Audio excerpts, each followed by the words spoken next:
reforma tributária. O que vai acontecer com o nosso sistema tributário, o que isso impacta no seu bolso, como que isso interfere nos seus negócios. Isso tudo nós vamos começar a discutir nesses vídeos e hoje eu quero trazer para vocês esse ponto inicial, reforma tributária, o que você precisa saber sobre essa reforma tributária e por que isso tem tudo a ver com a sua atuação profissional, seja você empresário, seja você profissional liberal, seja você um locador de imóveis, seja você um produtor rural, enfim, independentemente da sua atividade, a reforma tributária vai sim mexer com a sua vida. Pois bem, vamos lá então. Vou fazer um resumo rápido e depois vou fazer uma contextualização mais aprofundada. Na parte rápida, a reforma tributária ela vai ter início prático agora em 2026, ela tem início com a entrada em vigor na fase de testes, que vai iniciar em 2026 e vai se estender aí até 2033, e isso, nessa fase a gente vai ter alíquotas progressivas desses novos tributos. É para haver uma compensação entre os novos tributos que vão começar a ser cobrados e os tributos antigos, que hoje são os atuais, para haver uma compensação. Então, à medida que os novos vão subindo, os antigos vão diminuindo para que haja essa fase de transição, certo? Isso é o que está previsto na nossa legislação que trouxe a reforma tributária para o nosso ordenamento jurídico. Pois bem, quais são os novos tributos que vão fazer parte da nossa vida? Estamos falando aí do nosso IVA dual. Esse IVA dual, porque ele é duas modalidades, né? O IVA, que é o Imposto sobre Valor Agregado, isso significa que é um imposto sobre consumo, certo? E ele tem um papel importante. Como que esse IVA tá desenhado? Nós temos lá o IVA dividido nesse momento em IBS, que é o Imposto sobre Bens e Serviços, que vai ser de competência estadual e municipal, e a CBS, que é a Contribuição sobre Bens e Serviços, que vai ser de competência federal, né, da União.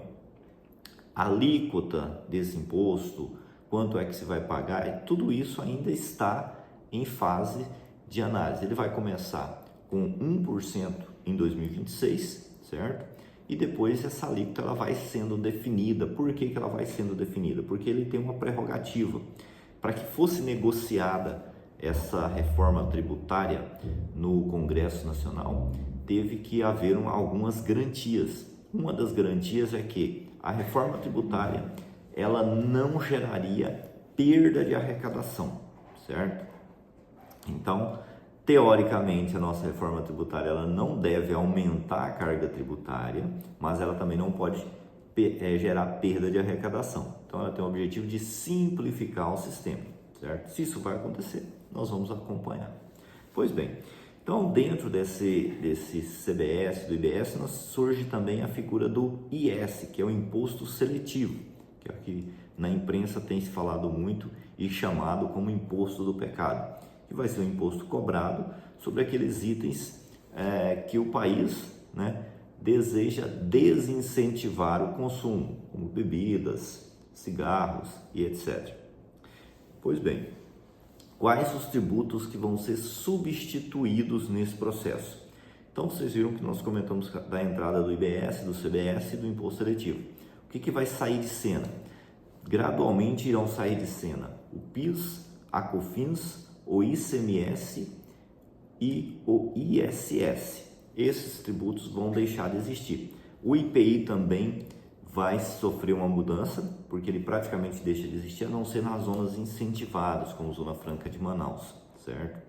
Então, esses tributos vão ser trocados pelo IVA dual, ok? Então, esse é o processo que está desenhado.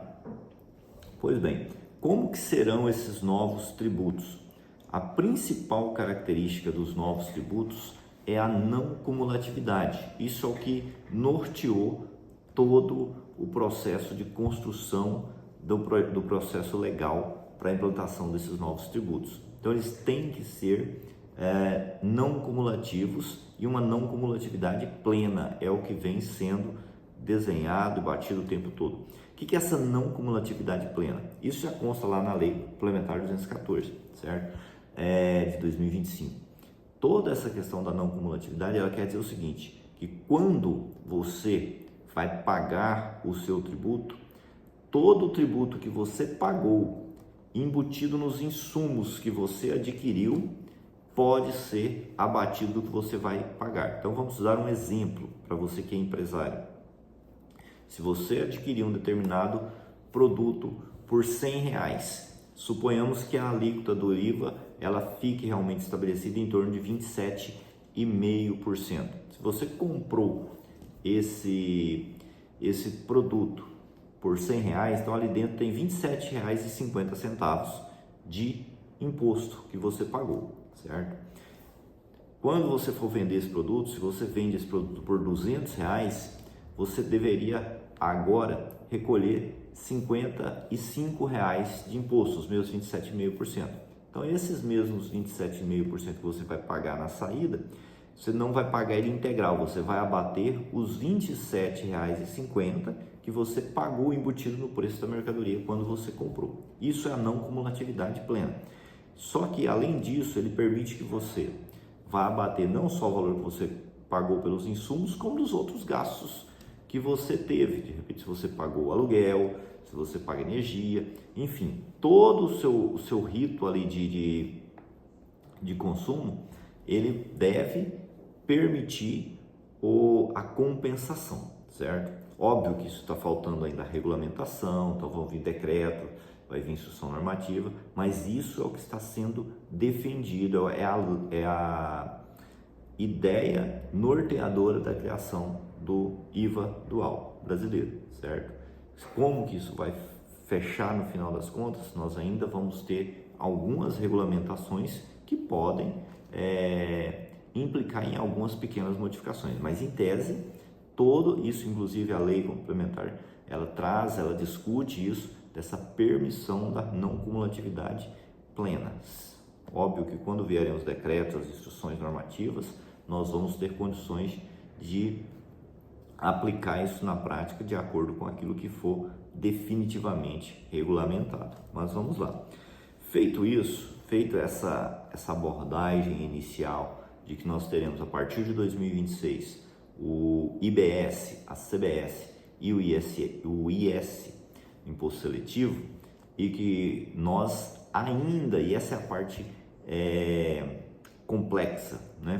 Porque nesse período da transição, nós vamos conviver com o IBS, com a CBS, com o IS e também com a tributação anterior, a tributação atual, que é IPI, ICMS, ISS, PIS e COFINS.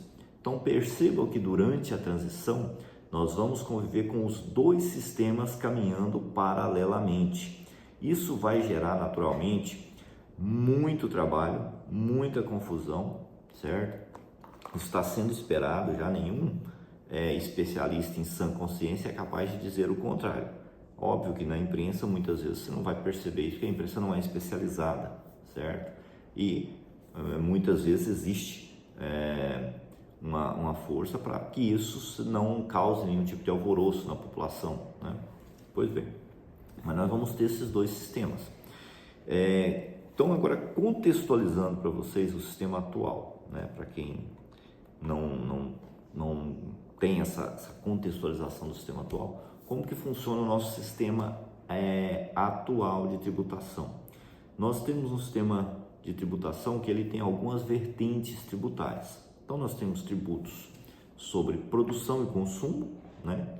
Que nós podemos elencar aí o PIS, a COFINS, o ICMS, o ISS e o IPI. Nós temos tributos sobre patrimônio, né?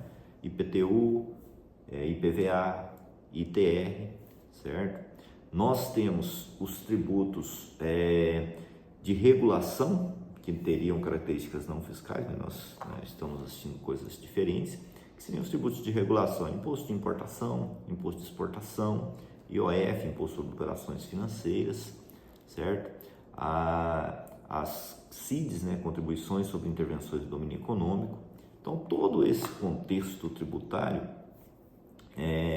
ele está sofrendo alterações. Nós temos também os impostos sobre renda, que é o imposto de renda, tanto para pessoa física quanto para pessoa jurídica, né? E a contribuição social sobre o lucro líquido das empresas, né? Esses tributos são sobre a renda, o acréscimo patrimonial. Pois bem, então nós estamos pegando do nosso ordenamento tributário, que envolve tributos sobre renda, sobre patrimônio, tributos de regulação, tributos sobre consumo, e nós estamos mexendo na parte do consumo, certo? E olha que nós nem abordamos ainda a questão dos impostos sobre transmissões patrimoniais gratuitas, nós estamos falando das heranças, imposto sobre herança, o ITBI, né, o ITCD, esses tributos, aliás, perdão, só o ITCD, o ITBI é um imposto sobre transmissões onerosas, certo? E de competência municipal. Pois bem, então esse ordenamento jurídico, todo esse ordenamento, sistema tributário está sendo revisto, certo? Começou pelo consumo. Esperamos que a tributação fique melhor, né? Mas nesse momento o que nós temos é que IBS, CBS e IS são realidades já para 2026. Então o que você precisa saber é isso, que ele já começa em 2026, começa em fase de teste, que o sistema é não cumulativo, que o nosso contexto tributário vai conviver os dois sistemas em 2026 e 2027 até 2032, e essa entrada em vigor do sistema vai acarretar mudanças extremamente significativas. Embora o 2026 seja o ano de teste com a alíquota de 1%, ele já vai ser necessário que você que tem empresa adeque o seu sistema para emissão de documentos fiscais, porque todo o teste precisa ser feito em 2026. Então já vai fazer teste de cálculo, de emissão de documento, de fonte de arrecadação, como que ele vai ser arrecadado, certo? Como que o crédito vai ser permitido. Existe na lei a permissão, a abordagem de que o crédito está condicionado ao pagamento, certo? Então isso é uma realidade diferente da que nós temos até agora. Quando você recebe hoje, se você está no lucro real ou no sistema normal do ICMS, você recebeu uma nota fiscal legal, a nota fiscal ali que cumpre as suas formalidades, você tem direito ao crédito tributário que está nela, certo? No sistema do IVA, é preciso que a pessoa que te forneceu, a empresa que te forneceu aquela nota fiscal tenha pago o imposto, certo? Se o imposto não foi pago, você não pode compensar. Então esse é um ponto que ainda está gerando muitas dúvidas entre nós e entre todos os especialistas, no sentido de que como é que isso vai funcionar efetivamente na prática.